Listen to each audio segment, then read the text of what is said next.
ब्रह्माणं विददाति पूर्वं यो वै वेदाहुं च बृहणोति तस्मै दम्भदेवमात्मबुद्धिप्रकाशं मुमुक्षुर्वै शरणमहं प्रपद्ये। ॐ नमो ब्रह्मादिभ्यो ब्रह्मविद्यासम्प्रदायकर्तृभ्यो वंशऋषिभ्यो महत्यो नमो गुरुभ्यः। सर्वोपप्लवरहितः प्रज्ञानगणः प्रत्यकर्तो ब्रह्मैवाहमस्मि। ॐ ब्रह्मानन्दं परमसुखदं केवलं ज्ञानमूर्तिं द्वन्द्वातीतं गगनशत्रुषं तत्त्वमस्यादिलक्ष्यम् ஏகம் நித்யம் விமலமஜலம் சர்வதி சாட்சிபூதம் பாவாதீதம் திரிகுணரகிதம் சத்குரும் தம் நமாமி. குருர் பிரம்மா குருர் விஷ்ணு குருர் தேவோ மகேஸ்வரக குரு சாட்சாத் பரம் பிரம்ம தஸ்மை ஸ்ரீ குரவே நமக.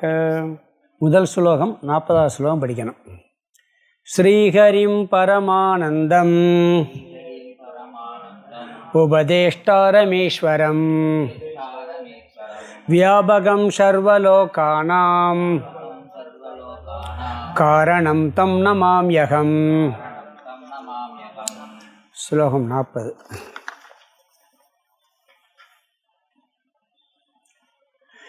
ஏவம் தேகத்வயா தன்யம் ஆத்மா புருஷ ஈஸ்வரஹ சர்வாத்மா சர்வரூபச்ச சர்வாதீதோஹமவ்யயः. ஏவம் தேகத்வயாதன்ய ஆத்மா புருஷ ஈஸ்வரः சர்வாத்மா சர்வரூபச்ச சர்வாதீதோஹமவ்யயः. ஆதிசங்கர பகவத்பாதர் அருளிய அபரோக்ஷ அனுபூதிக்கு விளக்கம் பார்த்துக்கிட்டு இருக்கோம். இதில் 39 ஸ்லோகம் பார்த்து 40வது ஸ்லோகத்து வரைக்கும் வந்திருக்கோம். இதில் முதல்ல அனுபந்த சதுஷ்டயம் சொல்லப்பட்டது. அதில் அதற்கு பிறகு அதிகாரிக்கு சாதன சதுஷ்டய சம்பன்னக, இந்த 2 கருத்தையும் சொல்லிட்டு ஞான யோக பிரவேசம் வேதாந்த விசாரத்தை சுருக்கமாக சொன்னார். அதில் 4 கேள்விகள் கேட்கப்பட்டது. அதில் முதல் கேள்வி நான் யாருங்கிற ஒரு கேள்வி. அந்த கேள்விக்கு விளக்கமாகத்தான் இப்போ நம்ம அது சுருக்கமாக எல்லாம் சொல்லிவிட்டு 17லிருந்து 40 வரைக்கும் நான் யார் என்ற கேள்விக்கான பதில் சொல்லிக்கிட்டு இருக்கார். ஆத்ம விசாரம்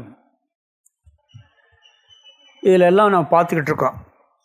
இதில் 17லிருந்து 23 வரைக்கும் ஆத்மாவினுடைய சொரூபம் என்ன, அனாத்மாவினுடைய சொரூபம் என்னன்னு சொல்லி விளக்கினார். பிரித்து விளக்கிட்டு 2ம் ஒன்றுன்னு பார்த்தா அதுதான் அறியாமை, அதுதான் முட்டாள்தனம்னார். பிறகு 24லிருந்து 28 வரைக்கும் ஆத்மாவின் லட்சணத்தை சொல்லப்பட்டு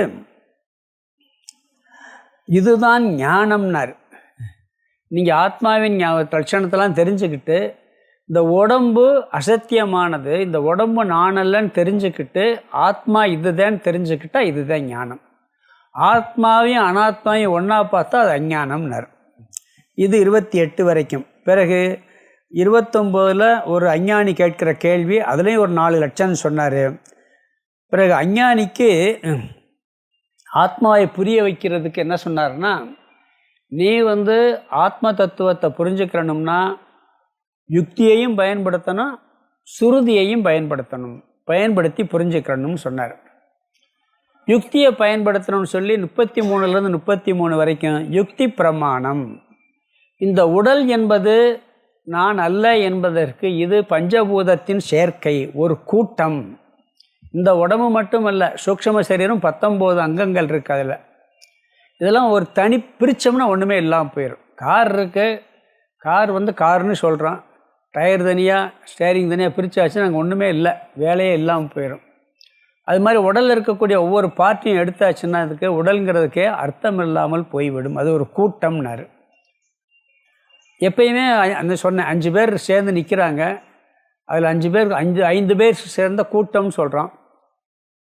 அதில் என்ன கூட்டம் அப்படியே இருக்கட்டும், ஆள் ஒரு ஆள் மட்டும் வா அப்படின்னா, இல்லை ஆள் இருக்கட்டும் கூட்டம் மட்டும் வான்னா அந்த கூட்டத்துக்கு ஒரு தனியாக ஒரு வஸ்து கிடையாது. அது ஊரே வாங்கன்னு சொன்னால் ஊர்னு என்ன அர்த்தம், அங்கே இருக்க ஆட்கள் எல்லாம் சேர்ந்தது தான். ஆள் வீடெல்லாம் விட்டுவிட்டு ஊர் மட்டும் தனியாக வருமானா வராது. இப்படி அறிவுபூர்வமாக சிந்திச்சு பார்த்தா இந்த உடம்பு ஒரு கூட்டம் அப்படிங்கிறத யுக்தியின் மூலமாக தெரிஞ்சுக்கிறணும்னார். பிறகு ஒரு யுக்தி சொன்னார், திருஷ்ய விவேகம். அறிபவன் வேறு, அறியப்படும் பொருள் வேறு. இதுவும் யுக்தி தான். எப்பயுமே நான் ஒரு பொருளை அறிகிறேன்னா, நான் ஒரு பொருளை பார்க்கிறேன்னா பார்ப்பவன் வேறு, பார்க்கப்படும் பொருள் வேறு. அதில் பார்த்தீங்கன்னு சொன்னால் இந்த உடம்பே நான் பார்க்குறேன். இந்த பொருளை பார்க்குறது மாதிரி என் உடம்பு எனக்கு எப்படி இருக்குன்னு தெரியுது, நல்லா இருக்குன்னு தெரியுது, மோசமாக இருக்குன்னு தெரியுது. அப்போ திருஷ்யமாயிருது. பார்க்கப்படும் பொருளாக உடல் ஆனவுடன் அங்கே அதற்கு அந்நியமாக பார்ப்பவன் ஒருவன் இருக்கின்றான். இதுவும் யுக்தி. மனசையும் பார்க்குறோம், என் மனசு எப்படி இருக்கு, புத்தியும் பார்க்குறோம், புத்தி எப்படி வேலை செய்யுதுன்னலாம். அப்போ புத்தி நானல்ல, மனம் நானல்ல, ஏன்னா பார்க்கப்படும் பொருளாக இருப்பதால். இதுவும் யுக்தி பிரமாணத்தில் பார்த்தோம். பிறகு இன்னொரு யுக்தி சொன்னார், எதையெல்லாம் நீ என்னுடையது என்று சொல்லுகின்றாயோ அது நீ அல்ல அப்படின்னார். அது என்னுடையதுன்னு சொல்கிறது எல்லாத்தையும் என்னுடையதுன்னு சொல்ல மாட்டேன். எதில் சம்பந்தம் வச்சுருக்கோமோ அதுதான் என்னுடையதுன்னு சொல்லுவோம். இங்கே இருந்துக்கிட்டு ஏதோ வீட்டை பார்த்து என் வீடுன்னு சொல்லுவோமா, சொல்ல மாட்டோம். நாம் கட்டி அந்த வீட்டில் குடியிருந்தோம்னா நம்மெல்லாம் பத்திரமெல்லாம் பதிஞ்சு வச்சுருந்தோம், என்னுடைய வீடுன்னு சொல்லுவோம். அதில் ஒரு சம்பந்தம் இருக்கணும். சம்பந்தம் இருந்தாலும் கூட என்னுடையதுன்னு சொன்னால் அது வேற, நான் வேறு தான், மற்றதை சொல்ல மாட்டோம். அப்படி பார்த்தா இந்த உடம்புல வேறு உடம்பு என்னுடையதுன்னு சொல்கிறது இல்லை, நம்ம உடம்பு என்னுடையதுன்னு சொல்கிறோம். அப்போ இதோட ஒரு சம்பந்தம் வச்சுருக்கிறதுனால என்னுடையதுன்னு சொல்கிறோம். என்னுடையதுன்னு சொல்லியாச்சுன்னா இந்த உடம்பு என்னுடையது, மனம் என்னுடையது, புத்தி என்னுடைய புத்தி சரியில்லைன்னு என்னுடையதுன்னு எதெல்லாம் சொல்கிறோமோ அது நான் அல்ல. அதற்கு அந்நியமாக இனி ஒரு வஸ்து இருக்குங்கிற கருத்தையும் பார்த்தோம். இதெல்லாம் பிறகு இன்னொரு யுக்தி என்ன சொன்னார்னா, மாறிக்கொண்டே இருப்பதை மாறாமல் ஒன்று இருந்தால்தான் அதை பார்க்க முடியும். இந்த அறையில் நிறையா பேர் வந்துட்டு போய்கிட்டே இருக்காங்க. எத்தனை பேர் வந்தாங்கன்னு கேட்டால் அதில் வந்துக்கிட்டு போனவங்கள்ட்ட கேட்டால் தெரியாது. ஏன்னா அவங்களும் வந்துட்டு போய்கிட்டே இருக்காங்க. இங்கே யாராவது உட்காந்துருக்கணும். அவர்கிட்ட கேட்டால் வாட்ச்மேன் இருப்பார் காலையிலேருந்து சாயந்தரம் வரைக்கும் ஆசிரமத்தில். அவர்கிட்ட கேட்டால் மட்டும்தான் தெரியும் எத்தனை பேர் உள்ளே வந்திருக்காங்க, எத்தனை பேர் வெளியே போயிருக்காங்க அப்படின்னு. இங்கே உள்ளே வந்துட்டு போகிறவங்களை கேட்டால் தெரியுமா? தெரியாது. அது மாதிரி இந்த உடம்பில் உள்ள மாற்றங்கள் எல்லாவற்றையும் நான் மாறாமல் பார்த்து கொண்டிருக்கின்றேன். இருக்குன்னா இல்லையா? எனக்கு 5 வயசுலேருந்து ஞாபகம் இருக்குது, 10 வயசுல இருந்த ஃப்ரெண்ட்ஸ் எல்லாம் ஞாபகம் இருக்குது, அவங்களோட விளையாண்டுக்கிட்டு இருந்ததெல்லாம் ஞாபகம் இருக்குது. அந்த மாற்றம் தெரியுது. அப்போ இருந்த உடம்பு இப்போ இல்லை, அப்போ இருந்த மனசு இப்போ இல்லை, இள வயசில் இருந்த மனசு இப்போ இல்லை, வயசான பிறகு இருக்க மனசு இப்போ வேறு. எல்லா மாற்றங்களும் நடந்தது எனக்கு தெரியுது. அப்போ நான் உள்ளுக்குள்ளே மாறாமல் ஒருவன் இருந்திருக்க வேண்டும். இது ஒரு யுக்தி பிரமாணம். பிறகு 34லேருந்து 37 வரைக்கும் உபனிஷத் பிரமாணம் சொன்னார். இதெல்லாம் அறிவுபூர்வமாக சிந்தித்து உடல் வேற நான் வேறன்னு புரிஞ்சுக்கிறதுக்காக சொல்லப்பட்ட கருத்து. பிறகு என்னதான் யுக்தி இருந்தாலும் தோஷம் வரும். நம்ம புத்தியில் என்றைக்குமே தோஷம் இருக்கும்.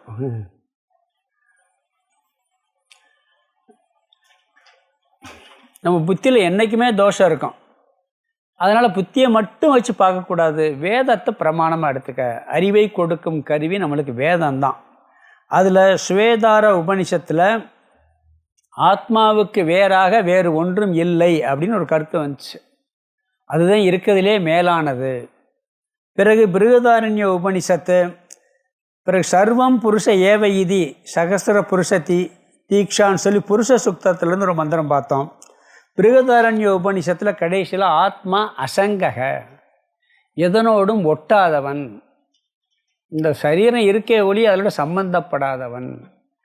எப்பயுமே எங்கே சங்கம் இருக்கோ அங்கே தான் துக்கம், எங்கே சங்கம் இல்லையோ அங்கே துக்கமெல்லாம் இருக்காது. அதை சொன்னார். பிறகு சரி, அப்படி இருந்தால் இந்த ஆத்மாவை எப்படித்தான் தெரிஞ்சுக்கிறது? அறிபவன் சொல்கிறீங்களே, இப்போ அதை எப்படி அறிஞ்சுக்கிறது? எல்லாத்தையும் அறியுது, அதை அறிகிறது எப்படி அப்படின்னா, அதை அறியப்படும் பொருளை அறிஞ்சால் அது ஆத்மா அல்ல. அது என்னன்னா சுயமாக விளங்குகின்றது.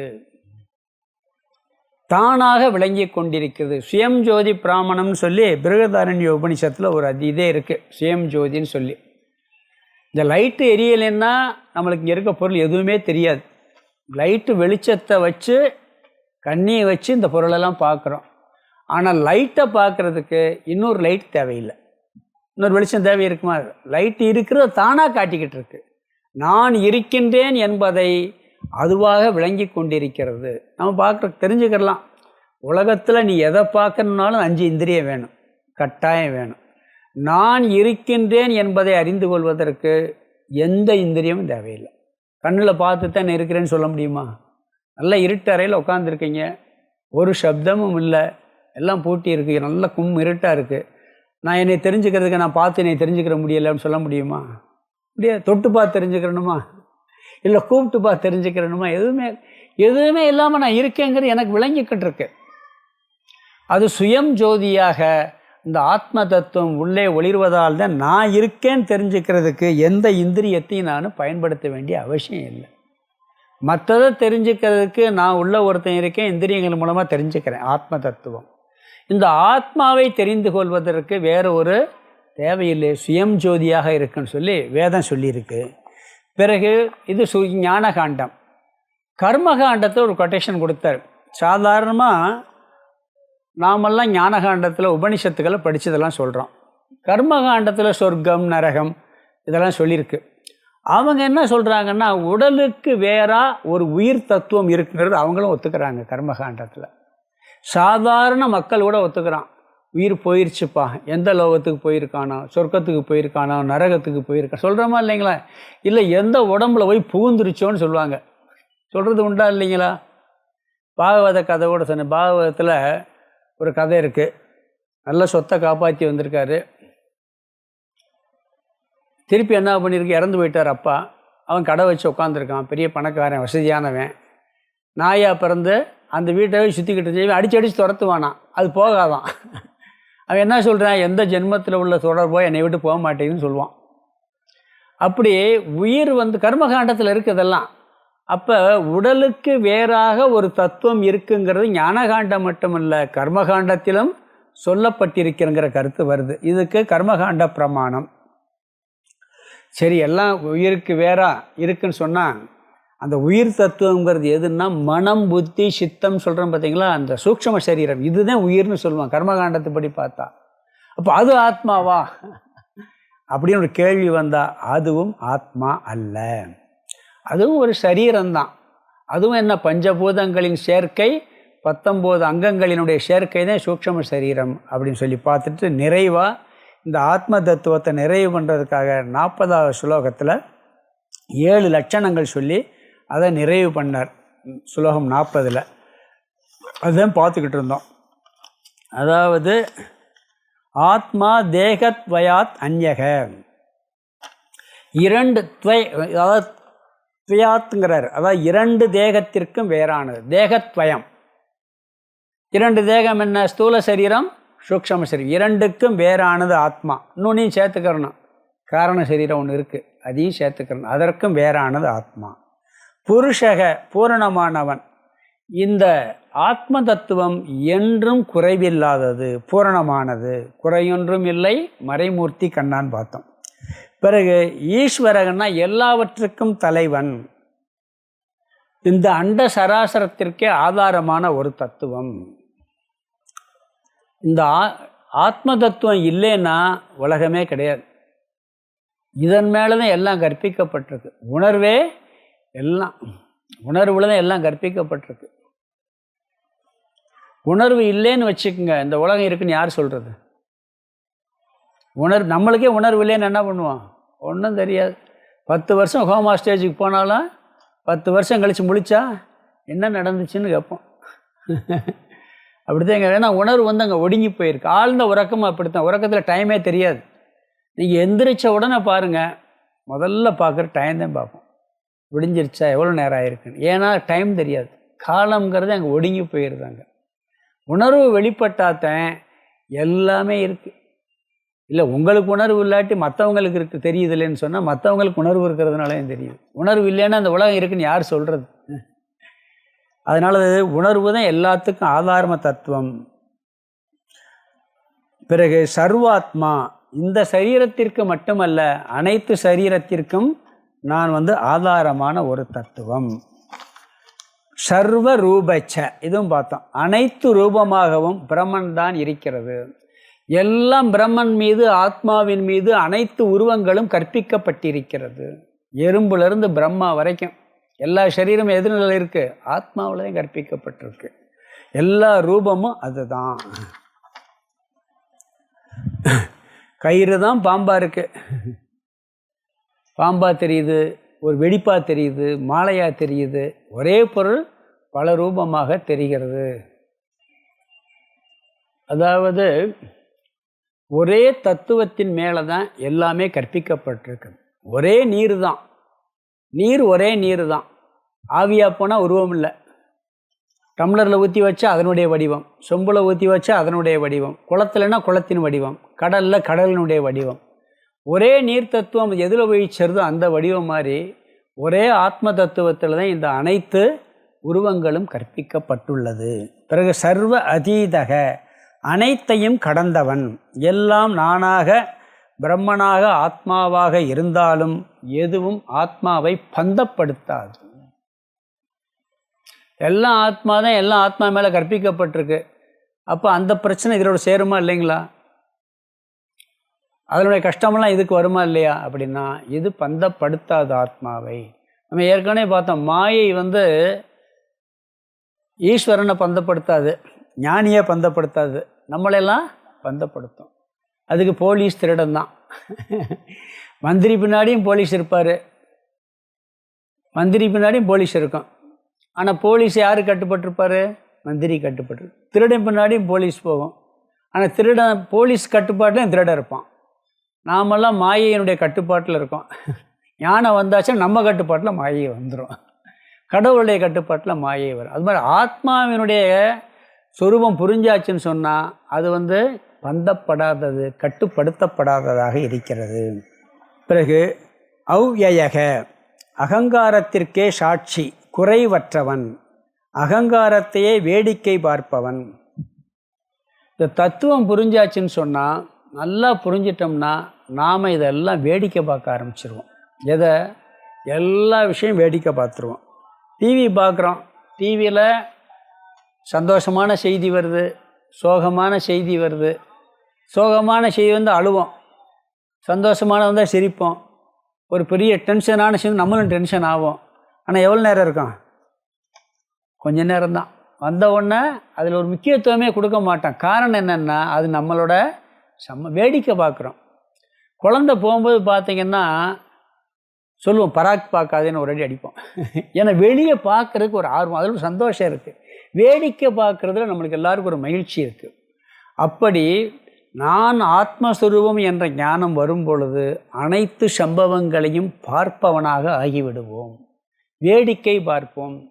இன்றைக்கி எனக்கு இந்த துக்கம் வந்திருக்கு, டிவியில் பார்க்கும்போது சினிமாவை பார்த்து அழுகிறது மாதிரி அழுதுகிட்டு இருக்கேன், கொஞ்சம் நேரத்தில் போயிடுதா இல்லையா? எந்த துக்கம் நம்மளுக்கு ரொம்ப நாள் இருந்துச்சு, எந்த சந்தோஷம் இருந்துச்சு? நம்மளுக்கு ஒரு கஷ்டம் வரும் பொழுது அந்த கஷ்டத்தை நீங்கள் கொஞ்சம் ஆராய்ச்சி பண்ணி, ரொம்ப கஷ்டப்படுவோம். இப்படி ஒரு சோகம் எனக்கு வந்தது மாதிரி யாருக்குமே வரக்கூடாதுன்னு சொல்லி நினைக்கிறோமா இல்லைங்களா? நான் பட்ட கஷ்டம் யாரும் படக்கூடாதுப்பா அப்படின்னு எல்லாரும் சொல்கிறோம். அப்போ எல்லாருக்கும் அந்த கஷ்டம் இருக்குது. அந்த கஷ்டம் வரும் பொழுது இப்படி எத்தனை கஷ்டம் வந்திருக்கு நம்ம ஆராய்ச்சி பண்ணி ஒரு நிமிஷம் சிந்திச்சு, இது மாதிரி அன்னைக்கு ஒரு கஷ்டம் வந்துச்சே, ஒரு 5 வருஷத்துக்கு முன்னாடி இதை விட கஷ்டப்பட்டமே, இதை விட துக்கப்பட்டமே, அந்த துக்கமெல்லாம் என்னாச்சு இப்போ? அது இல்லையே, கொஞ்ச நாள் இருந்துச்சு, 1 மாதம் கஷ்டப்பட்டேன், பிறகு போயிருச்சு அப்படின்னு கொஞ்சம் சிந்திச்சோம்னா இப்போ வர்ற கஷ்டமாக போயிடும் அப்படின்னு நினப்பு வருமா வராதா? கொஞ்சம் அமைதியாக. அப்போ இது எல்லாம் என்னென்னா, வேடிக்கை பார்ப்பவனாக நாம் ஆகிவிட்டால் அனைத்து துயரங்களும் நீங்கிவிடும். இந்த அகங்காரம் இருக்கே, எல்லாம் எனக்கு நான்கிறது இருக்கே, அதை வெல்றது கஷ்டம். என்ன வேதாந்தம் படித்தாலும் புரிஞ்சது மாதிரி இருக்கும், ஆனால் என்ன உள்ளே போய் உட்காராது. அப்பப்போ போய்கிட்டு திருப்பி திருப்பி திருப்பி திருப்பி ஆராய்ச்சி பண்ணாத்தேன் இந்த அகங்காரத்தை வெல்ல முடியும். இந்த உடம்பு நான்கிற எண்ணத்தை, மனசு நான்கிற எண்ணத்தை, எல்லா பிரச்சனைகளும் எனக்குங்கிற எண்ணமெல்லாம் அதுக்குன்னு ஒரு ஸ்பெஷல் ஸ்டெப் எடுக்கணும். இந்த வாமன அவதார உதாரணத்தில் சொல்லுவாங்க. எப்படின்னா, அவர் 3 அடியில் உலகத்தை அளக்கிறாரு. முதல் அடியில் என்ன பண்ணுறாரு? உலகத்தை அளந்துடுறாரு. 2வது அடியில் உலகத்தை அளந்துடுறாரு. 3வது அடி வைக்க இடம் இல்லையேன்னு கேட்குறாரு. என் தலைமையில் வைங்கிறார். 2 உலகத்தை அளந்த பட்ச தலையும் அதுக்குள்ளே அடங்கி போகும்ல. அப்புறம் எதுக்கு 3வது ஸ்டெப் தலையை வைக்கிறாருன்னா, 3வது உலகம் அகங்காரம், நம்மளுடைய ஆணவம். ஒன்று அகங்காரத்துக்கு 2 சொல்லலாம். பொதுவாக இது என்னுடையதுன்னு ஒரு பெருசு அப்படி கர்வமாக இருக்கிறது. இன்னொன்று இந்த உடலையும் மனசையும் எல்லா விஷயத்தையும் நானாக நினைப்பது, எனக்குன்னு நினைக்கிறோம் பார்த்தீங்களா, இது ஒரு இது அறியாமையில் வரும். இது நீங்கினாலே போயிடும். அது இப்படி ஆராய்ச்சி பண்ணி அதோட சம்மந்தப்படாதவன் எத்தனை சம்பந்தம் நம்மளுக்கு வந்திருக்கு. எந்த மகிழ்ச்சியாக இருக்கட்டும், துள்ளிக்கிட்டு இருப்போம், எத்தனை மகிழ்ச்சி வந்து நம்மளுக்கு போயிருக்கு. அது மாதிரி இதுவும் போயிடும். துக்கம் வந்து போயிருக்கு. ஏதோ சினிமா திரையில் வந்து போகிறது மாதிரி போய்கிட்டு நான் திரை மாதிரி இருந்துக்கிட்டு இருக்கேன் அப்படின்னு வேடிக்கை பார்க்க ஆரம்பிச்சிட்டோம்னு சொன்னால் அது என்ன ஆகும்? இந்த அகங்காரத்தை வென்று விடலாம். அவ்யயக, அகங்காரத்திற்கே சாட்சியாக இருப்பவன், வேடிக்கை பார்ப்பவனாக இருப்பவன் அப்படிங்கிறார். இது 7 குணம் சொல்லி இந்த ஆத்ம தத்துவத்தை இங்கு நிறைவு செய்கின்றார். இது வரைக்கும் 17வது ஸ்லோகத்தில் ஆரம்பித்து 40வது ஸ்லோகம் வரைக்கும் வேதாந்தத்தினுடைய இந்த ஆத்ம லட்சணம், நான் யார்னு ஒரு கேள்வி கேட்டார். இதில் அந்த கேள்விக்கான பதிலை இது வரைக்கும் சொல்லியிருக்கிறாரு. இந்த ஸ்லோகத்துக்கு அர்த்தம் பார்த்தலாம். ஸ்லோகம் 40 எடுத்துக்கங்க. ஏவம் தேகத்வயாத் அந்யக. ஏவம்னா இதுவரை பார்த்த விசாரத்தின் அடிப்படையில். இது வரைக்கும் நிறைய விசாரம் பண்ணிட்டு வந்திருக்காரு. 40 ஸ்லோகம் வரைக்கும் நிறைய விசாரம் பார்த்துருக்கோம். இதுவரை பார்த்த விசாரத்தின் அடிப்படையில் ஆத்மா, அந்த தேகத்வயாத் அந்யக ஆத்மா, ஆத்மாவானது தேகத்வயாத் 2 தேகத்திற்கும் அந்யக வேறானது. இதுவரை பார்த்த விசாரத்தின் அடிப்படையில் இந்த ஆத்மாவானது 2 தேகத்திற்கும் வேறானது. ஸ்தூல சரீரமும் ஆத்மா அல்ல, சூக்ஷ்ம சரீரமும் ஆத்மா அல்ல, நம்ம காரண சரீரமும் ஆத்மா இல்லைன்னு தெரிஞ்சுக்கிறணும். பிறகு புருஷக, பூரணமானது. புருஷன்னா இங்கே பூரணமானது. ஈஸ்வரக, இவ்வுலகத்திற்கே ஈஸ்வரன். இல்லையா, சிவபெருமான் தானே ஈஸ்வரன். நம்ம எப்படி ஈஸ்வரனா? நாம் ஆத்மாவும் ஈஸ்வரன் தான். அதுதான் அனைத்துக்கும் ஆதாரமான தத்துவம். சர்வாத்மா, அனைத்து சரீரத்திற்கும் ஆத்மா. இந்த சரீரத்துக்கு மட்டுமல்ல, இந்த உலகத்தில் பிரபஞ்சத்தில் தேவ சரீரமாக இருந்தாலும் அதுக்கு ஆதாரமான தத்துவம் நான் தான். எறும்புக்கு நான் தான். எல்லாம் கடவுளுடைய ஆத்மாவும் எல்லா ஆத்மாவும் ஒன்று தான். சர்வாத்மா, அனைத்து சரீரத்துக்கும் ஆத்மா. சர்வ ரூபச்ச, 2வது வார்த்தை, அனைத்து ரூபங்களாக இருப்பது. ஒரே தத்துவம் அருவ தத்துவம். அதில் ரூபமாக காட்சி எழுப்பதும் அந்த ஆத்மாதான். ஓருருவம் ஒரு நாமம் ஒன்றும் இல்லாருக்கு 1000 திருநாமம் பாடினாம் தெல்லேனம் கொட்டோமான்னார். ஒரு உருவம் கிடையாது, ஆனால் அதுக்கு 1000 திருநாமம் பாடுறோம். அது மாதிரி உருவமில்லாத ஆத்மாவிடம் கோடானு கோடி உயிர்கள் உடல்கள் கற்பிக்கப்பட்டுள்ளன. சர்வ அதீதக, அனைத்தையும் கடந்தது, எதனோடும் ஒட்டாமல் இருப்பது அகம். இப்படிப்பட்ட ஆத்மாவாகிய நான் அவ்யயக, அகங்காரத்திற்கே சாட்சி, வேடிக்கை பார்ப்பவன், குறைவற்றவன். இங்கே ஒரு 7 லட்சணம் சொல்லி இது வரைக்கும் பார்த்ததனுடைய சாரத்தை சொல்லி அப்படியே சொல்கிறார். ஆத்மா 2 தேகத்திற்கும் வேறானது, பூரணமானது, இவ்வுலகத்திற்கே ஈஸ்வரன், அனைத்து சரீரத்திற்கும் ஆத்மா, அனைத்து ரூபங்களாக இருப்பது, அனைத்தையும் கடந்தது. இப்படிப்பட்ட நான் அகங்காரத்திற்கே சாட்சி. 41வது ஸ்லோகம் படிக்கலாம். இத்யாத்மதேகபாகேன பிரபஞ்சஸ்யைவ சத்யதாம் யதோக்தா தர்க்கசாஸ்திரேன ததவ் கிம் புருஷார்த்ததாம். இத்யாத்மதேகபாகேன பிரபஞ்சஸ்யைவ சத்யதாம் யதோக்தா தர்க்கசாஸ்திரேன ததவ் கிம் புருஷார்த்ததாம்.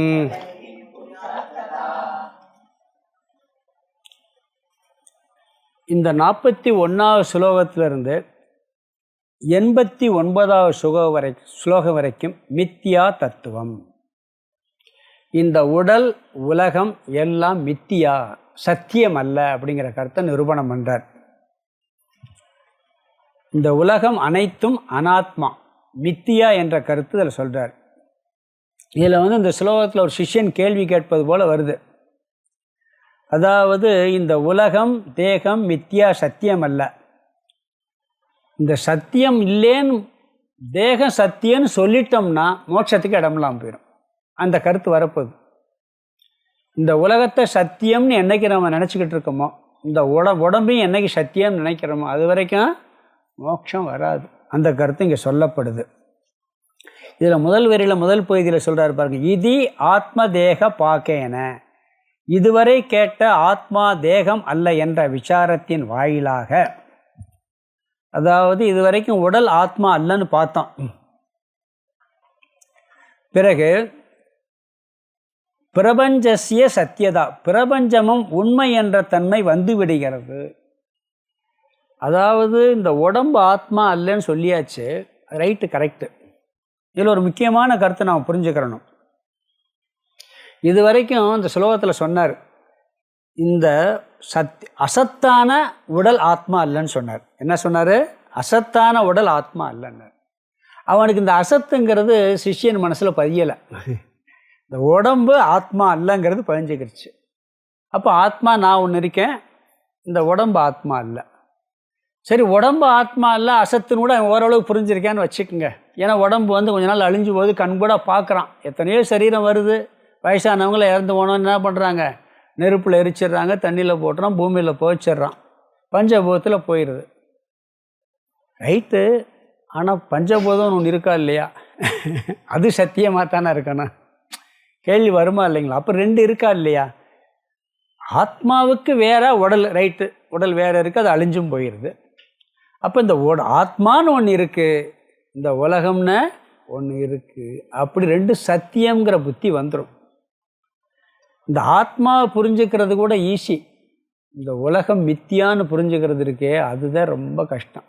என்ன தான் பண்ணாலும், ஏன்னா கோடானு ஜென்மத்தில் இந்த உடம்பு நான் அப்படியே அபிமானம் வந்துருச்சு.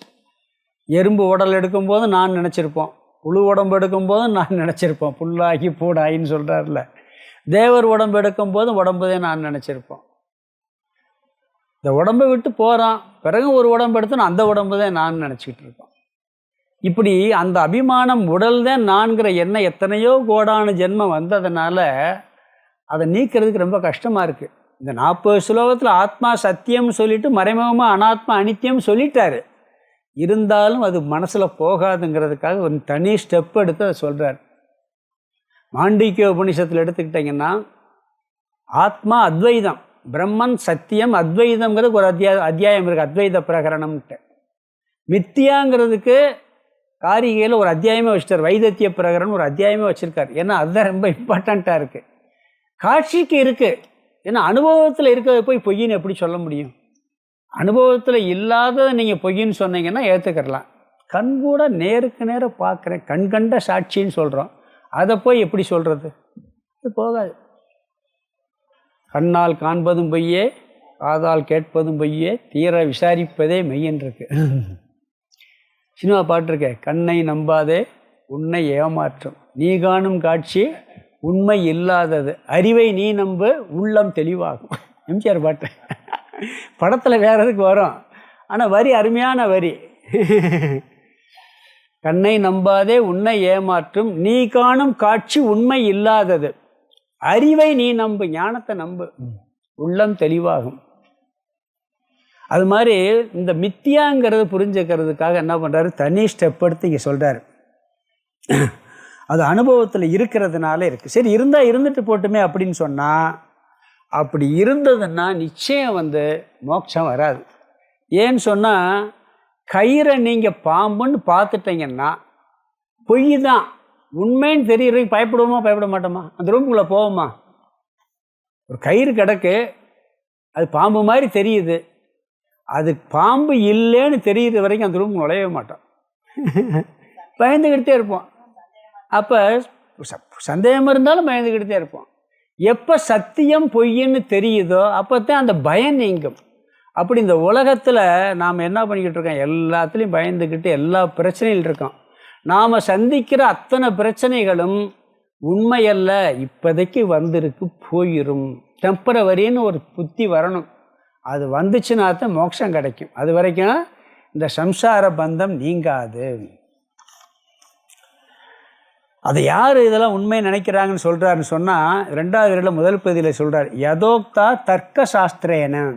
தர்க்க சாஸ்திரவாதிகள்லாம் இந்த உலகம் உண்மைன்னு சொல்கிறாங்க. தர்க்க சாஸ்திரம் இருக்கும், இந்த உலகம் உண்மை அப்படின்னு சொல்கிறாங்க. அப்படி இருக்கிறது வரைக்கும், இருமை இருப்பது வரைக்கும் பயம் போகாது. இல்லையே, கூட ஒரு ஆள் இருந்தால் தானே பயம் இல்லாமல் இருக்க முடியுது, தனியாக இருந்தால் தானே பயம் வருது, அப்படி தான் நம்ம நினைக்கிறோம். தனியாக இருந்தால் தானே நம்மளுக்கு பயமாக இருக்கு. உண்மையா இல்லையா? அது இவங்க என்ன சொல்கிறார் வேதாந்தத்தில், தனிமையில் இருந்தால் பயம் இல்லையா, 2 பேர் இருந்தால் பயம்னு சொல்லுது. அதுக்கு காரணம் என்னென்னா, ஏன் தனிமையில் பயம் வருதுன்னா, இன்னொன்று வந்து நம்மளை தாக்கிருமோ, திருடன் வந்துடுவானோ, பாம்பு வந்துடுமோ, புலி வந்துடுமோ, துணைக்கு ஆள் இல்லை. துணைக்கு ஆள் ஏன், இன்னொருத்தனால ஒரு பிரச்சனை வந்துடும்ட்டு, இன்னும் ஏதாவது ஒரு பிரச்சனை வந்துடும்னு அந்த பிரச்சனையை நீக்கிறதுக்காக இன்னொரு ஆளை தேடுறமே ஒழிய அவங்களால பயம் போல. இன்னொரு இருமையில் வரக்கூடிய பயத்தை நீக்க இன்னொரு இருமையை தேடிக்கிட்டு இருக்கோம் நம்ம. அதான் உண்மை. ஆனால் இருமையிலிருந்து தான் பயம் வருகிறதுன்னு சாஸ்திரமே சொல்லியிருக்கு. சினிமா பாட்டை சொன்னால் நல்லா புரியும். படைத்தானே அப்படின்னு ஒரு சினிமா பாட்டு தெரியுமா? படைத்தானே ஆண்டவன் உலகத்தை அதில் ஒரு வரி வரும், தன்னந்தனியே இருந்தவன் மனதில் சஞ்சலம் இல்லையடா, இன்னொரு உயிரை தன்னிடம் சேர்த்தால் எத்தனை துயரமடான்னு வர. இருக்கா இல்லையா? கொஞ்சம் சந்தோஷம் இருக்குது, இல்லைன்னு சொல்ல முடியாது. ஆனால் துயரமாக சேர்த்துத்தான் வரும். அதனால யாதனின் யாதனின் நீங்கியா நோதல் அதனின் அதனின் இளனர். ஒட்டாமல் இருக்கணும். விவகாரத்தில் ஒட்டாமல் இருக்க முடியாது, உள்ளுக்குள்ளே ஒட்டாமல் இருக்கணும், மனசுக்குள்ளே ஒட்டாமல் இருக்கணும். அதனால ஒட்டாத குரலாக சொல்லிட்டார். இந்த திருக்குறளே உதறி ஒட்டாத ஒரே குரல் அதுதான். அர்த்தம் என்ன? எதனோட ஒட்டாமல் இருக்கு. எதில்? மனசுனால. விவகாரத்தில் ஒட்டாமல் விவகாரம் பண்ணவே முடியாது. அதனால் என்ன சொல்கிறாருன்னா, இருமையிலிருந்தே வருது. அந்த இருமையில் ஒன்று பொய் என்பதை நீக்கிவிட்டால், அப்போ தனிமைங்கிறது ஒரு பயத்தை கொடுக்கும் நம்ம நினச்சிக்கிட்டு இருக்கோம். தனிமை தான் பயமின்மை அப்படிங்கிறத சொல்கிறார் அவர். அதாவது சில பேர்லாம் சொல்லுவாங்க, ஆசிரமத்தில் தனியாக இருக்கீங்களே பயம் இல்லையா அப்படின்னு கேட்பாங்க. கேட்குறது உண்டு நிறைய பேரை, எப்படி தனியாக இருக்கிறீங்கன்னு சொல்லி. இப்போ எல்லாம் பார்த்தீங்கன்னா தனிமைக்கு இடமே இல்லை. ஏன் தெரியுமா? செல்ஃபோன் ஒன்று போதும். செல்ஃபோன் இல்லாமல் இருந்தால் தனிமை தான், உண்மையிலே தனிமை தான். செல்ஃபோன் ஒன்று இருந்தால் உலகமே நம்மகிட்ட வந்துருச்சு கையில். இல்லாட்டி நெட்டு இல்லாமல் இருக்கணும், இல்லாட்டி அது கூட ப்ராப்ளம் மாறிடும். பொதுவாக சொல்கிறேன், தனிமைங்கிறது இருந்து பழகிறது கஷ்டம், அது பயிற்சி பண்ணணும், இல்லாட்டி பண்ண முடியாது. இது என்னன்னு சொல்கிறாரு சொன்னால், இருமை அப்படிங்கிறது இன்னொன்று பொய்யுங்கிற புத்தி வந்துருச்சுன்னு சொன்னால், அது துயரமோ மற்ற எல்லாமே, இந்த உடல் முதல் கொண்டு எல்லாம் பொய் நித்தியம் இல்லைங்கிற புத்தி வந்தாச்சுன்னு சொன்னால் என்ன பண்ணலாம்? அதெல்லாம் பொய்யுங்கிற புத்தி வந்துருச்சுன்னு சொன்னால் நம்மளுக்கு துக்கம் போயிடும். இல்லாட்டி என்ன பண்ணோம், துக்கம் இருந்துக்கிட்டே இருக்கும், பிரச்சனைகள் நம்மளுக்கு இருந்துக்கிட்டே இருக்கும். இந்த நம்ம இங்கே ஒரு சாமி இருக்கார், போடி சாமி. அவரும் இன்னொருத்தர் வந்து சமாதி ஆகிட்டார். 2 பேரும் சுருளியில் ஒரு விரதம் இருப்பாங்க, மாதம் ஒரு நாள். எப்படின்னீங்கன்னா, அப்போ அந்த காலத்தில் அப்போல்லாம் சன்னியாசம் வாங்காததுக்கு முன்னாடி ஒரு ரூம் இருக்கும். வாரத்துக்கு ஒரு நாள் அந்த ரூமுக்குள்ளே போய் சாப்பிடாமல் இருக்கணும். ஃபுல்லாக சாப்பிடக்கூடாது, பேசக்கூடாது. சரி, படிக்கலாம்லன்னு படிக்கக்கூடாது, தூங்கலாம்னா தூங்கக்கூடாது, தியானம் பண்ணக்கூடாது, ஜபம் பண்ணக்கூடாது. எப்படி இருப்பீங்க? இது எவ்வளோ கஷ்டம் பாருங்கள். ஜபம் பண்ணக்கூடாது, பூஜை பண்ணக்கூடாது, தியானம் பண்ண, உட்காந்து அவங்க பாட்டு இருப்பாங்க. மனசு எப்படியெல்லாம் போகுதுன்னு தெரியும், அப்போத்தான் போகும். அப்போ மனசினுடைய சுபாவத்தை பூரா கண்டுபிடிக்க முடியும். ஜவனம் இப்போ ஏதாவது பண்ணிக்கிட்டு இருந்தால் மனசு சுபாவம் தெரியாது. அப்படி ரொம்ப நாள் இருந்தாங்க. வாரத்துக்கு இவர் ஒரு நாள் இருப்பார், அவர் ஒரு நாள் இருப்பார். காலையில் 6 மணிக்கு பூட்டியாச்சுன்னா அவ்வளோதான், சாயந்தரம் மறுநாள் காலையில் தான் சாப்பாடு கீப்பாடு எல்லாம் மறுநாள் காலையில் தான். அந்த ரூம் தண்ணி வேணால் சாப்பிட்டுக்குருவாங்களே ஒழிய சாப்பாடும் கிடையாது, பேச்சும் கிடையாது, படிக்கிறதும் கிடையாது, புஸ்தகம் கிடையாது, தூக்கம் கிடையாது. சாயந்தரம் 6 மணிக்கு அப்புறம் நைட்டில் தூங்கிடுவாங்க. அப்போ இது எப்படி இருக்கு பாருங்கள், முடியுமா? அது கஷ்டமாக இருக்கேன். ஆனால் உண்மையிலேயே அதுதான் ஆனந்தம். அறிவினால் நாம் எல்லாத்தையும் நீக்கிட்டோம்னு சொன்னால் நம்மளுக்கு பிரச்சனை இருக்காது. இருமையில் பயம் வருகிறது. பிறகு இதெல்லாம் முக்கியமாக சொல்கிறதுக்கு காரணம் என்னன்னு சொன்னால், இந்த மித்யா தத்துவத்தை ஆத்மா தவிர மற்ற அனைத்தும் அனித்தியம் என்ற கருத்தை அவர் வலியுறுத்துவதற்கு காரணம் என்னன்னு சொன்னால், அது மனசில் ஏறவே ஏறாது. அதுக்காக எல்லா இடத்துலையுங்களுமே இந்த மித்தியாவை பற்றி ரொம்ப சொல்கிறார். இங்கேயும் கிட்டத்தட்ட பார்த்தீங்கன்னா 39 ஸ்லோகம் சொல்கிறார்.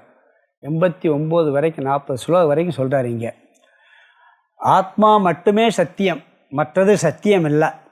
மற்றது சத்தியம் அல்லன்னு சொல்லியாச்சுனாலே அது இல்லைங்கிறது ஆயிடுது. ஆனால் இங்கே என்ன, அது மட்டும் பதியாததுனால இங்கே என்ன கேட்குறான்னா, சிஷ்யன் திருப்பி அதை கேட்குறான். இவர் இது வரைக்கும் 40 ஸ்லோகம் வரைக்கும் சொன்னதில் என்ன சொன்னாருங்கன்னா, ஆத்மா சத்தியம், அனாத்மா அதற்கு வேறானது உண்மை அல்லன்னு சொல்லிட்டாரு. சொல்லிவிட்டு அனாத்மா உண்மை இல்லைன்னா, இந்த உடல் உண்மை இல்லைன்னா இந்த உலகமும் உண்மை இல்லைங்கிறது சொல்லியிருக்காரு மறைமுகம். ஆனால் அவனுக்கு உள்ளே போகல. ஆத்மா மட்டும் சத்தியம்னு சொல்லியாச்சுன்னா என்ன அர்த்தம் தெரியுமா? அப்படி சொல்லியாச்சுன்னா மிச்சம் எல்லாம் சத்தியம் இல்லை. ஆத்மா மட்டும் சத்தியம்னு என்ன அர்த்தம்? மிச்சது சத்தியம் இல்லைன்னு அர்த்தம். ஆனால் அது உள்ளே போக மாட்டேங்குது. இப்போ அந்த அறையில் இருக்காங்க, ஒரு 100 பேர் உட்காந்துருக்காங்க. நான் என்ன சொல்கிறேன், 50 பேர் மட்டும் அறிவாளிகள் அப்படிங்கிறேன். அதுக்கு என்ன அர்த்தம்? 50 பேர் மட்டும் அறிவாளிகள் என்ன, மிச்சம் 50 பேரை அறிவு இல்லாதவங்கன்னு அர்த்தம். மறைமுகம் வைகிறது, திட்டுறது. அது மாதிரி ஆத்மா மட்டும் சத்தியம் சொல்லியாச்சுனாலே போதும், மிச்சதெல்லாம் மித்தியா, சத்தியம் இல்லைன்னு அர்த்தம் ஆயிரும். இருந்தாலும் அது உள்ளே போகாததுனால இங்கே என்ன சொல்கிறாருன்னா, ரொம்ப பதிஞ்சதுனால அதை பண்ணுறாரு. எவ்வளோ உதாரணம் பார்த்துருக்கோம். கடலினுடைய நீல நிறம் உண்மையா? இல்லை. சூரிய உதயம் உண்மையா? இல்லை. சூரியன் உதிக்கிறது உண்மையா? பூமி தட்டையாக இருக்கிறது உண்மையா? பூமி நின்றுக்கிட்டு இருக்கா? இப்போ பூமியில் நான் உட்காந்துருக்கேன், அசையாமையாக இருக்கு.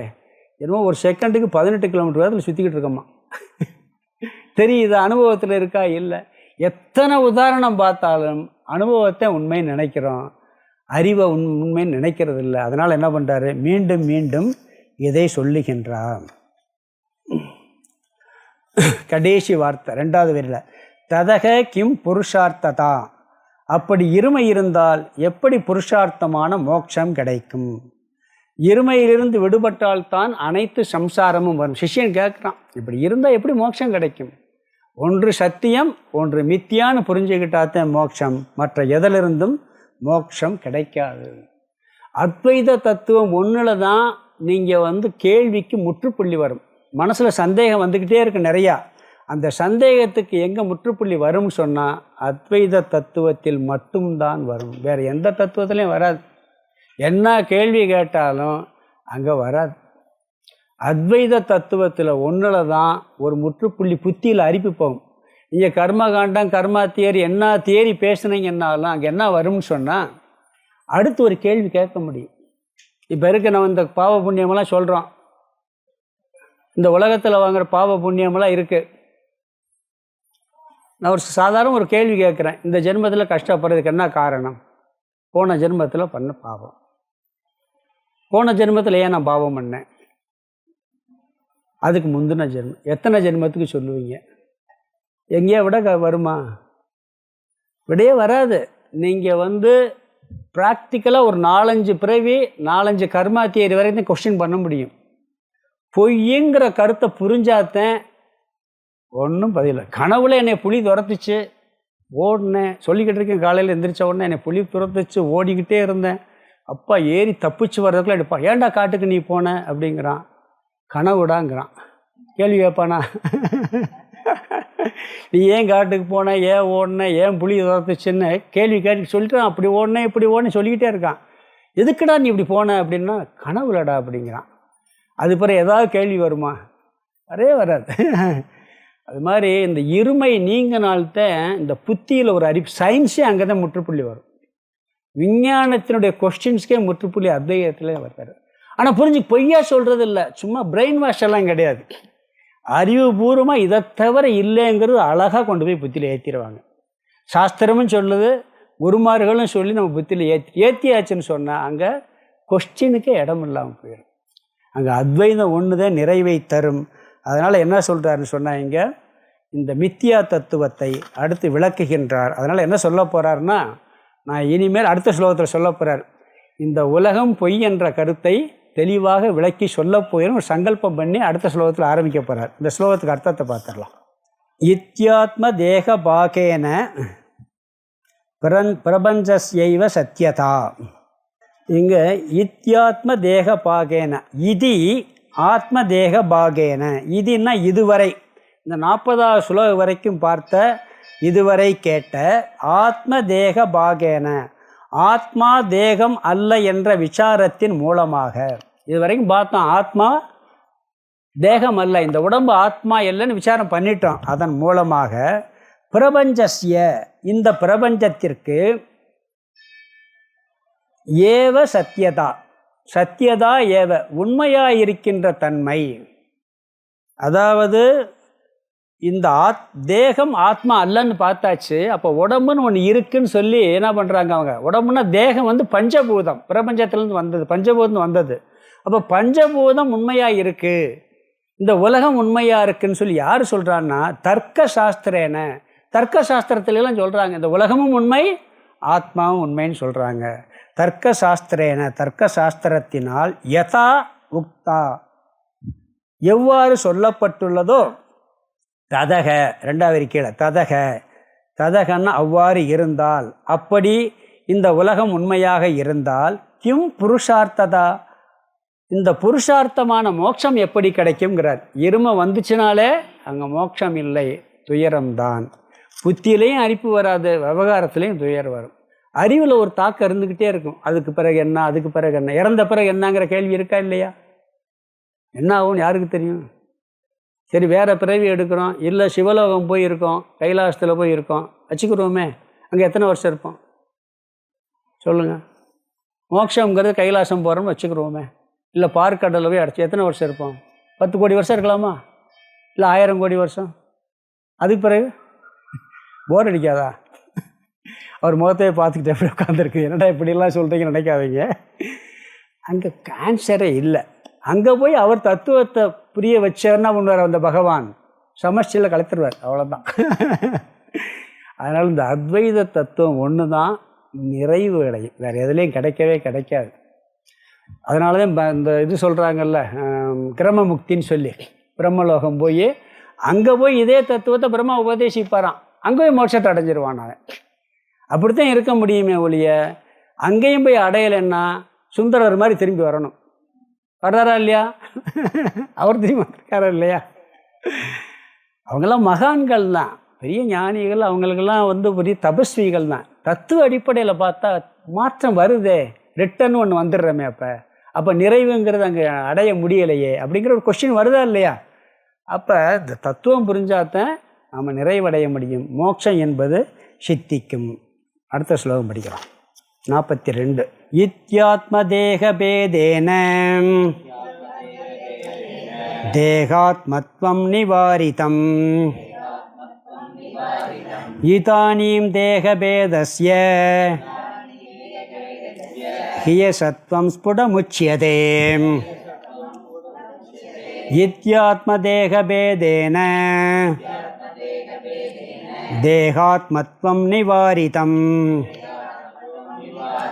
இதானீம் தேகபேதஸ்ய ஹியசத்வம் ஸ்புடமுச்யதே. இத்யாத்ம தேகபேதேன தேகாத்மத்வம் நிவாரிதம் இதானீம் தேகபேதஸ்ய ஹியசத்வம் ஸ்புடமுச்யதே. இங்கே ஆதிசங்கரர் பிரதிஜை பண்ணுறார், நான் இந்த உலகம் மித்தியாங்கிற கருத்தை நிலைநாட்டப் போகின்றேன். இதுவரைக்கும் செஞ்ச விசாரத்தின் அடிப்படையில் அதை நான் பொய் என்பதை நிரூபணம் செய்ய போகின்றேன்னு சொல்கிறார். இங்கே ஒரு பிரதிஜை பண்றார். இது ஆத்மதேக பேதேன, இவ்வாறு விசாரம் செய்ததின் அடிப்படையில் ஆத்மாவும் தேகமும் வேறு வேறு என்ற காரணத்தினால், ஆத்மா வேறு உடம்பு வேறு என்ற காரணத்தினால் தேகாத்மத்துவம் நிவாரிதம், தேகம்தான் ஆத்மா என்ற தன்மையானது நிராகரிக்கப்பட்டு விட்டது. தேகம் வேறு ஆத்மா வேறுன்னு சொல்லியாச்சுன்னா தேகம் வேற, அது ஆத்மா அல்லங்கிறது நிராகரிக்கப்பட்டாச்சு. தேகம் ஆத்மாங்கிறது புரிஞ்சிருச்சு, ஆத்மா சத்தியம்னு புரிஞ்சிருச்சு, அனாத்மா இந்த தேகம் உடம்பு அல்லங்கிறதும் புரிஞ்சிருச்சு. ஆனால் அது சத்தியம் இல்லைங்கிறது தெளிவாக புரியலை. இதுதான் ஒரு கொஸ்டின். எல்லாம் அது வேற, உடம்பு வேற, உயிர் வேற. உயிர் உடம்பு விட்டு போயிடுச்சுலாம் பார்க்குறோம், உடம்பு அழிகிறதெல்லாம் பார்க்குறோம். இருந்தாலும் கூட சிஷ்யனுக்கு எப்படி இருக்கு? தெளிவாக புரியவில்லை. இந்த தேகம் பஞ்சபூதத்துலன்னு வந்திருக்கு, பஞ்சபூதத்தில் கலந்துருக்கு. ஆனால் பஞ்சபூதம் இருக்கே, அதை பார்த்துக்கிட்டு தானே இருக்கோம். பஞ்சபூதம் அப்போ உண்மையாக இருக்கே, அப்போ இருமைங்கிறது இருக்கே அப்படிங்கிற சந்தேகம் என்னதான் சொன்னாலும் வருது. அதனால் நான் என்ன பண்ண போகிறேன்னா, இந்த ஜகத்தின் மித்தியாத்துவத்தை, இந்த உலகம் என்பதும் உண்மையில் இல்லை, காட்சிக்கு இருக்குது, பொய்யாக இருக்குது அப்படிங்கிறத நிரூபிக்க போகிறேன்னு சொல்லி இந்த சொல்ல பிரதிஜை பண்ணுறார். விளக்கம்ல அடுத்த சுலகத்தை வரப்போகுது. இதானியும் தேக பேதசிய, ஆகவே இப்பொழுது தேகத்தினுடைய வேறான தன்மையான, ஆத்மாவுக்கு வேறான தன்மையான அசத்வம் ஸ்புடம் உச்சியதே, இந்த மித்தியாத்துவம் பொய்யான தன்மையானது தெளிவாக சொல்லப்படுகிறது. அனைத்து துயரங்களுக்கும் காரணம் இவ்வுடலில் உள்ள சத்தியத்துவ புத்தி, இவ்வுலகத்தில் உள்ள சத்தியத்துவ புத்தி தான் காரணம். இதெல்லாம் உண்மை நினைக்கிறது தான் எல்லா துயரத்துக்கும் காரணம். அறியாமை. பகவத்கீதையில் 11ஆவது ஸ்லோகத்தானே சொல்கிறார், எல்லா துயரத்துக்கும் காரணம் என்ன? அறியாமை. எதை பற்றிய அறியாமை? நம்மை பற்றிய அறியாமை. இந்த எல்லாரும் நித்தியம் நம்ம என்ன சொல்கிறோம், அழிய போகிறான்னு நினச்சிக்கிட்டு இருப்பார். அது அழிஞ்சது அவங்க ஆத்மா அழியாது அப்படின்னு தானே உபதேசமே ஆரம்பிக்கிறார். அது மாதிரி என்ன சொல்கிறாருன்னா, இந்த உலகம் மித்தியாங்கிறது புரியாததுனால தான் எல்லா துயரமும் இருக்குது. அதனால் அந்த கருத்தை நிலைநாட்டப் போகிறேன்கிறார். அது எப்படி மித்தியானா துக்கம் போகும்னு சொன்னால், உதாரணம் டிவி தான், டிவி சினிமா தான். டிவி பார்க்கும் பொழுது அழுகிறத பார்க்குறதுக்கு எவ்வளோ முயற்சி பண்ணுறோம் பார்த்தீங்களா? டிவி சீரியலை பார்க்குறதுக்கு அழுக சீன் தான். ஆனால் என்ன பண்ணுறோம், எல்லா வேலையும் நிப்பாட்டி போட்டு ஓடி ஓடி போய் பார்க்குறோம். அழுகிறதுல ஒரு சந்தோஷம் இருக்கா இல்லையா? அழுகிறதுல ஒரு அழுகிறதுல சந்தோஷம் இல்லையான்னு போய் பார்ப்பீங்களா? டிவி சீன் அழுக சீன் தான். அழுக சீனை சந்தோஷமாக போய் பார்க்குறீங்க, எப்படா போடுவான்னு பார்க்குறீங்க. ஒரு வடிவல் ஜோக் கூட இருக்குது. ஒரு ஆட்டோவில் போவான், என்னமோ உண்மை மாதிரி போனால் கடைசியில் கொண்டு போய் ஏதோ பண்ணுவான். ஏதோ என்னாச்சோ என்னாச்சு உண்மையை நினச்சிட்டு போவான், கடைசியில் பார்த்தா டிவி சீன்னு டைம் இருக்கும்பாங்க. அது மாதிரி பொய் சீனை நம்ம என்ன பண்ணுறோம், அழுகையை கூட ரசித்து பார்க்குறோமா இல்லையா? ஏன்னா அது உண்மை இல்லை, தெரியுது. உண்மை இல்லைங்கும் போது அழுகையை ரசிக்கிறோம், சிரிப்பை சிரிக்கிறோம், டென்ஷன் ஆகிறோம். உண்மை இல்லைன்னு தெரிஞ்ச உடனே துயரத்தையும் ரசிக்க கற்றுக்கிறோமா? பார்த்தீங்களா? துயரத்தை ரசிக்க கற்றுக்கிறோமா இல்லையா? துயரப்படாமல் இருக்கிறது இல்லை, துயரப்படுறோம், ரசித்து துயரப்படுறோம். அது மாதிரி இந்த தத்துவத்தை பொய்ன்னு புரிஞ்சுக்கிட்டா ஞானி அழுக மாட்டான்னு இல்லை, இல்லற ஞானி அழுந்ததே ஆகணும். அழுகலைன்னா வீட்டை விட்டு துரத்தி விட்டுருவாங்க. யாராவது இறந்துக்கிட்டு இருக்கான்னு வச்சுங்க, ஆத்மா அழியாதது அப்படின்னு தத்துவம் பேசணுன்னு வச்சுங்க, இவருக்கு ஏதோ ஆகிப்போச்சு வெளியே ஓடுன்னு விரட்டி விட்டுருவாங்க. அங்கே அழுகணும், எல்லாரையும் மாதிரி கட்டி பிடிச்சி அழுகணும், வேறு வழி கிடையாது. அது அதோட சரிதான். அந்த நேரம் அழுகிறதுல ஒன்றும் தப்பு கிடையாது. அது மேலோட்டமான துயரம்.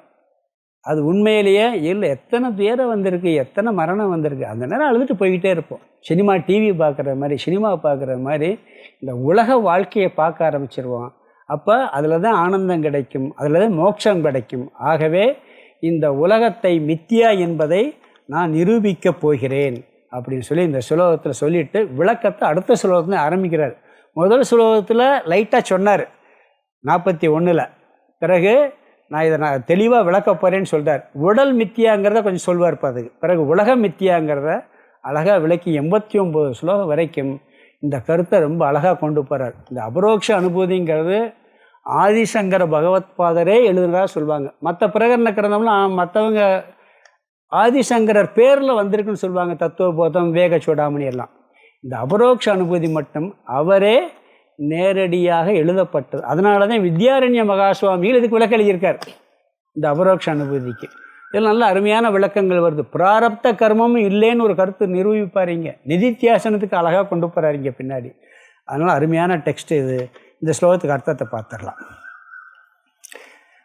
இத்தியாத்ம தேக பேதேன இதின இவ்வாறு இதுவரை விசாரம் செய்ததின் அடிப்படையில் ஆத்ம தேக பேதேன ஆத்மா வேறு தேகம் வேறு என்ற காரணத்தினால் தேகாத்மத்துவம் தேகம்தான் ஆத்மா என்ற தன்மையானது நிவாரிதம் நிராகரிக்கப்பட்டது. ஆத்மா வேறு தேகம் வேறுன்னு 40 ஸ்லோகத்தில் விளக்கிட்டார். அதில் தேகம்தான் ஆத்மா அப்படின்னு நினைக்கிற தன்மை விளக்கியாச்சு. தேகம் ஆத்மா அல்லங்கிறது நிரூபிக்கப்பட்டாச்சு. தேகம்தான் ஆத்மா என்ற தன்மையானது நிராகரிக்கப்பட்டு விட்டது. அப்போ என்னாச்சு? தேகம் ஆத்மா இல்லை என்பது நிரூபிக்கப்பட்டு விட்டது. 2வது வரி இதானியம் தேக பேதசிய இதானியம் இப்பொழுது. ஆகவே அதை நிரூபிச்சாச்சு. இருந்தாலும் இப்பொழுது தேக பேதசிய தேகத்தினுடைய ஆத்மாவுக்கு வேறான தன்மையான அசத்துவம் பொய்யான தன்மையானது மித்தியாத்துவமானது ஸ்புடம் தெளிவாக உச்சியதே சொல்லப்படுகிறது. இதுவரை விசாரம் செய்ததின் அடிப்படையில் ஆத்மா வேறு தேகம் வேறு என்ற காரணத்தினால் தேகம்தான் ஆத்மா என்ற தன்மையானது நிராகரிக்கப்பட்டது. ஆகவே இப்பொழுது தேகத்தினுடைய ஆத்மாவுக்கு வேறான தன்மையான மித்தியாத்துவம் அதாவது பொய்யான தன்மையானது தெளிவாக சொல்லப்பட இருக்கிறது. பிரதிஜ்ஞை பண்ணுறார், இனிமேல் நான் இந்த தத்துவத்தை தெளிவாக நான் சொல்ல போகிறேன் அப்படின்னு சொல்லி இவர் பிரதிஜ்ஞை செய்கின்றார். அடுத்ததிலிருந்து 43வது ஸ்லோகத்திலிருந்து இந்த ஸ்லோகத்தில் சைதன்யம் ஒன்று, அங்கே வேற்றுமை இல்லைங்கிற கருத்தை சொல்வார். 49வது ஸ்லோகத்தில் 43 ஜீவ மித்தியாத்துவம், 47 ஜெகத் மித்தியாத்துவம் சொல்லப்படுகிறது.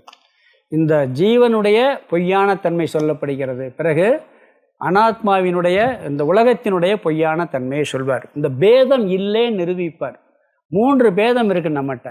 ஸ்வகத பேதம், சச்சாதீய பேதம், விசாதீய பேதம், 3 வேற்றுமை இருக்குது. சதேவ சோமிய இதமக்ர ஆசித் ஏகம் ஏவம் அத்விதீயம்னு வரும். அது ஆத்மாவை சொல்லும்போது சொல்லுவாங்க, ஏகம் ஏவம் அத்விதீயம், ஆத்மா ஒன்றாக இருக்கிறது. அப்படி சொல்லி நிப்பாட்டிடலாம். என்ன பண்ண, ஒன்றா இருக்குன்னா ஒன்றை 2 ஆக்க முடியுமா? ஆக்க முடியாதா? பாதி பாதியாக பிரிச்சிடலாம். அது மட்டுமே இருக்கிறது. இல்லை, இன்னும் ஒன்றுன்னா அதை போல் இன்னொன்று இருக்கலாம், அதை போல் இன்னொன்று இருக்கலாம். அது இல்லைங்கிறதுக்கு ஒன்று மட்டும் பாரு. பிறகு அத்விதீயம், 2 ஆக்க முடியாதது. அத்வைதம்னா என்ன அர்த்தம்னா 2 ஆக்க முடியாதது. 3 பேதம் சொல்வார். தனக்குள்ள பேதம் இருக்குது, கை காலு மூக்கு காதுன்னு. என்னையை போல் இன்னொருத்தர் இருக்கான், அங்கே ஒரு பேதம் இருக்குது. எனக்கு வேற ஒன்று இருக்குது. இப்படி 3 பேதம் உலகத்தில் இருக்குது. இதில் முக்கியமான பேதம் என்ன தெரியுமா? என்னையை போல் இன்னொன்று இருக்குது பார்த்தீங்களா, அதுதான் பிரச்சனையே. எனக்குள்ள பேதம் இருக்குது, இதில் கொஞ்சம் பிரச்சனை இருக்குது. என்னையை போல் இன்னொருத்தன் வந்தாலே அங்கே போட்டி வரும், இல்லாட்டி கர்வம் வரும். வருதா இல்லையா? ஆத்மாவை தவிர அதை போலையும் கிடையாது, அதுக்குள்ளேயும் பேதம் கிடையாது, அதுக்கு அந்நியமாக வேறவும் கிடையாதுன்னு சொல்லி இந்த சைதன்யம் ஏகம்ங்கிறத நிரூபிப்பார். 2 வந்தால் பிரச்சனை, கடவுளாக இருந்தாலும். சரஸ்வதி சபதம் படம் பார்த்தீங்களா இல்லையா? படம் பார்த்தீங்களா? சரஸ்வதி சபதம் பார்த்தது இல்லையா? 3 பேருக்கு எப்படி சண்டை வருது? 3 பேரும் கடவுள் தானே? 3 பேரும் கடவுள் தானே? வந்துடுதா இல்லைங்களா? அந்த பேதம் வந்துச்சுனாலே அங்கே போட்டி பொறாமை, இல்லாட்டி கர்வம், நான் தான் பெரிய ஆள். இதெல்லாம் வர்றதுனால இந்த பேதத்தை எல்லாம் நீக்கி இந்த சரீரம் இந்த தேகம் மித்தியாங்கிறத நிரூபணம் பண்ணி பிறகு இந்த பிரபஞ்சம் அனைத்தும் மித்தியாங்கிறத நிரூபணம் பண்ண போகிறாரு. அதை அடுத்த வகுப்பில் தொடரலாம். ஓம் பூர்ணமத பூர்ணமிதம் பூர்ணாத் பூர்ணமுதச்யதே பூர்ணஸ்ய பூர்ணமாதாய பூர்ணமேவாவசிஷ்யதே. ஓம் சாந்தி சாந்தி சாந்தி. ஹரி ஓம் ஆதிகுருநாத சுவாமிக்கு ஜெய்.